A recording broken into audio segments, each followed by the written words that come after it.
যুব বিদ্রোহে জ্বলছে নেপাল। প্রধানমন্ত্রীর ইস্তফা দেওয়ার পরেও কিন্তু কোনো রকম পরিস্থিতি পরিবর্তন হয়নি। প্রধানমন্ত্রী ওলির ইস্তফাতেও কমছে না গণরোষ। সেনা নিয়ন্ত্রণে চলে গিয়েছে নেপাল, তবুও আজও অশান্তি জায়গায় জায়গায়। সেনা শাসনেও অশান্তি অব্যাহত রয়েছে নেপালে। আজকেও দেখা গিয়েছে কাঠমান্ডুর রাজপথে দিকে দিকে বিক্ষোভ, জনরোষে নেপাল, দিকে দিকে অশান্তির ছবি উঠে এসছে। এদিকে রাজপথে রুটমার্চ করছে সেনা, কিন্তু প্রধানমন্ত্রীর ইস্তফাতেও থামছে কই হিংসা। এখন এই প্রশ্নই কিন্তু সব থেকে বড় প্রশ্ন, যে কিভাবে শান্তি ফেরানো যায় নেপালে। আমরা দেখেছি সোমবার থেকে একেবারে অগ্নিগর্ভ পরিস্থিতি তৈরি হয়েছিল নেপালে। প্রথমে আমরা দেখেছিলাম যে নেপাল সরকারের তরফে যে সামাজিক মাধ্যমগুলো, সোশ্যাল মিডিয়া, তাদের উপর নিষেধাজ্ঞা জারি করা হয়েছে এবং তারপর থেকেই কিন্তু ধিক ধিক করে আগুন জ্বলছিল এবং সেটা কিন্তু এই গত 3 দিনে আরো অনেকটাই বেড়ে গিয়েছে। এবং আমরা গতকালও দেখেছি যেভাবে জনপ্রতিনিধি থেকে শুরু করে মন্ত্রীদের বাড়ি থেকে শুরু করে যেখানে অগ্নিসংযোগের ঘটনা ঘটেছে এবং সেখানে বারবারই কিন্তু উত্তপ্ত হয়ে উঠেছে নেপাল, এবং সেখানে প্রাক্তন প্রধানমন্ত্রীর বাড়িতে অগ্নিসংযোগের ঘটনা ঘটেছে। এমনকি তার স্ত্রী পর্যন্ত এই ঘটনায় তার মৃত্যু হয়েছে। এবং সেখানে আমরা দেখেছি বারবার পুলিশকে পিটিয়ে খুন থেকে শুরু করে মন্ত্রীদের রাস্তায় ফেলে মারধরের ঘটনাও সামনে এসেছে। অর্থাৎ বারবারই দেখা গেছে এই গত 3 দিন ধরে কোনোভাবেই কিন্তু এই গণরোষকে প্রশমিত করা যাচ্ছে না। জেল ভেঙে পালাচ্ছে বহু কয়েদি, রাস্তায় রাস্তায় দিকে দিকে অশান্তির ছবি উঠে আসছে। যদিও রাজপথে লুটপাট করছে সেনা, বিপণী থেকে হোটেল, বিভিন্ন জায়গায় আগুন লুটপাটের ঘটনা ঘটছে এবং এর অবশ্যই আঁচ পড়েছে ভারতে, পড়শি দেশ। আজও অশান্তি জায়গায় জায়গায়, যে ছবি আপনাদের সামনে আমরা তুলে ধরছি। সকাল থেকেই কিন্তু আমরা দেখছি যে অরাজক পরিস্থিতি এখনো নেপালে, কোনোভাবেই কিন্তু সেখানে রাশ টানা যাচ্ছে না। সেনার শাসনে চলে গিয়েছে নেপাল, কিন্তু তারপরেও হিংসা অব্যাহত। আমাদের সঙ্গে সরাসরি রয়েছেন আন্তর্জাতিক সম্পর্ক বিশেষজ্ঞ রাজকুমার কোঠারি। রাজকুমার বাবু, আপনাকে স্বাগত জানাই নিউজ টাইমের স্টুডিওতে। রাজকুমার বাবু, যে পরিস্থিতি এই মুহূর্তে আমরা দেখতে পাচ্ছি নেপালে, সোমবার থেকে আজকে বুধবার, গত 3 দিন ধরে অগ্নিগর্ভ পরিস্থিতি হয়ে আছে। সেনার দখলে চলে গিয়েছে নেপাল, কিন্তু তারপরেও হিংসা অব্যাহত। প্রধানমন্ত্রী ওলি তিনি ইস্তফা দিয়েছেন, কিন্তু তারপরেও কিন্তু একেবারে অগ্নিগর্ভ নেপাল, আগুন জ্বলছে, লুটপাট, বিপণী থেকে হোটেল, বিভিন্ন জায়গায় আজকেও রাস্তায় রাস্তায় দিকে দিকে অশান্তি। কোনোভাবেই কিন্তু নিয়ন্ত্রণে আনা যাচ্ছে না পরিস্থিতি। সেখানে জানতে চাইবো যে সেনাবাহিনীর এখন মূল দায়িত্বটা কোন জায়গায়, কারণ শান্তি এখনো বিঘ্নিত রয়েছে, শান্তি কোনোভাবেই ফেরানো যাচ্ছে না নেপালে, এবং কেনই বা এই পরিস্থিতিতে আসতে হলো? দেখুন, যে নেপালে গত 3 দিন ধরে যে অভ্যন্তরীণ অস্থিরতা চলেছে এবং যার ফলশ্রুতিতে সেখানে রাজনৈতিক পট পরিবর্তন হলো, এবং গতকাল আমরা দেখলাম যে নেপালের সরকার এবং ওলির নেতৃত্বে তার যে প্রশাসন, তাদেরকে পদত্যাগ করতে বাধ্য করা হলো। এবং তারপর এটা আশা করা হয়েছিল যে নেপালে একটা শান্তির বাতাবরণ ফিরে আসবে, কিন্তু এই জেন জির উদ্যোগে যে আন্দোলন, সেই আন্দোলনটা যেন ক্রমশ মনে হচ্ছে একটা দিশাহীন, একটা লক্ষ্যহীন ভাবে এগোচ্ছে। তার কারণ হচ্ছে প্রত্যেকটা আন্দোলন যখন শুরু হয় তার একটা নিজস্ব নির্দিষ্ট কর্মসূচি থাকে, উদ্দেশ্য থাকে, লক্ষ্য থাকে। কিন্তু এক্ষেত্রে জেনজির লক্ষ্য ছিল, উদ্দেশ্য ছিল যে বর্তমান সরকারের পতন ঘটানো। সেই সরকারের পতন কিন্তু ঘটেছে গতকালকেই, কিন্তু তার পরবর্তী সময়তেও যখন আমরা দেখছি যে এই ধরনের অব্যবস্থা, ভায়োলেন্স এবং চারিদিকে হিংসা ছড়িয়ে রয়েছে সমস্ত দিকে, এবং তার ফলশ্রুতিতে আমরা দেখছি যে নেপালের অভ্যন্তরীণ শান্তি শৃঙ্খলা ব্যাপকভাবে বিপর্যস্ত হয়েছে। তার থেকে এই নির্যাসটুকু আমরা নিতে পারি। দুটো পয়েন্ট এখানে আমি হাইলাইট করব। একটা হচ্ছে আন্দোলনটা দিশাহীন ভাবে এগোচ্ছে। দ্বিতীয় বিষয় হচ্ছে যে এখানে কোনো এক্সটার্নাল ফ্যাক্টরস কোনো কাজ করছে কিনা সেটা খতিয়ে দেখতে হবে।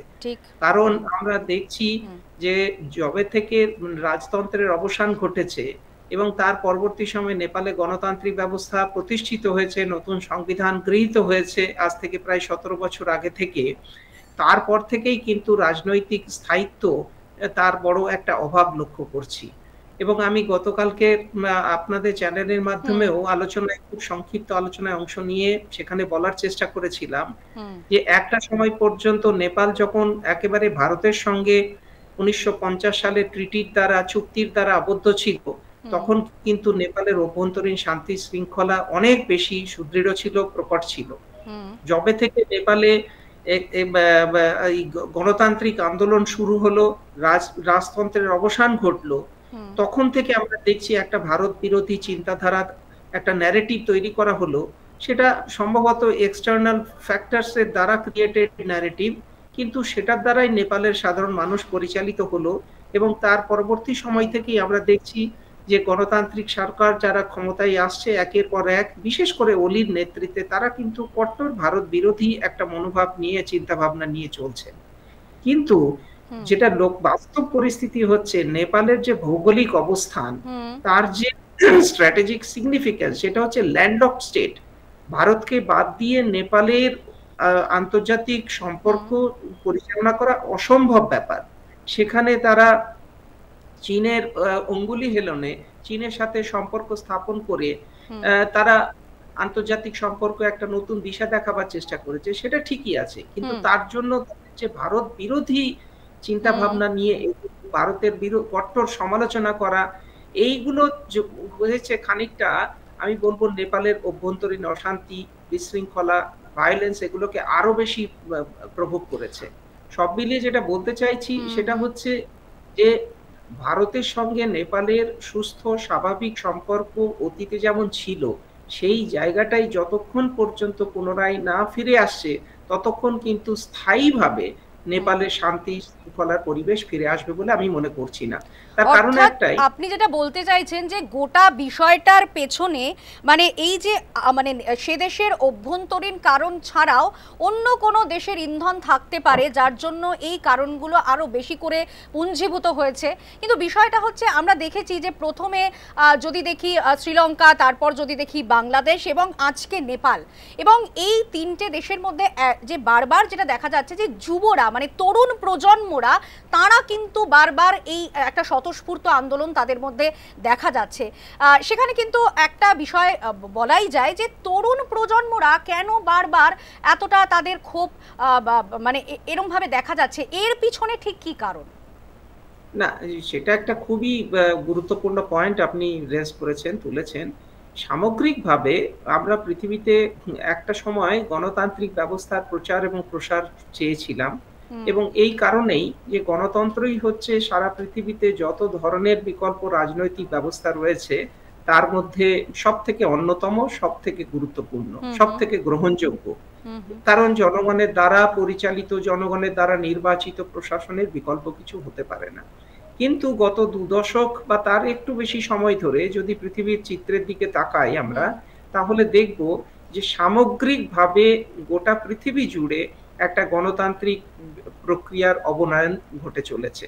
সেটা শুধু ভারতবর্ষ বলবো না, মার্কিন যুক্তরাষ্ট্রের মতন রাষ্ট্র যারা পৃথিবীতে গণতান্ত্রিক রাষ্ট্র হিসেবে নিজেদের খ্যাতি আছে, প্রতিষ্ঠা করেছে, সেখানেও লক্ষ্য করুন একটা অথরিটারিয়ান ট্রেন্ড, একটা অটোক্রেটিক টেন্ডেন্সি আমরা কিন্তু গণতান্ত্রিক ব্যবস্থার মধ্যে উঠে আসতে দেখছি।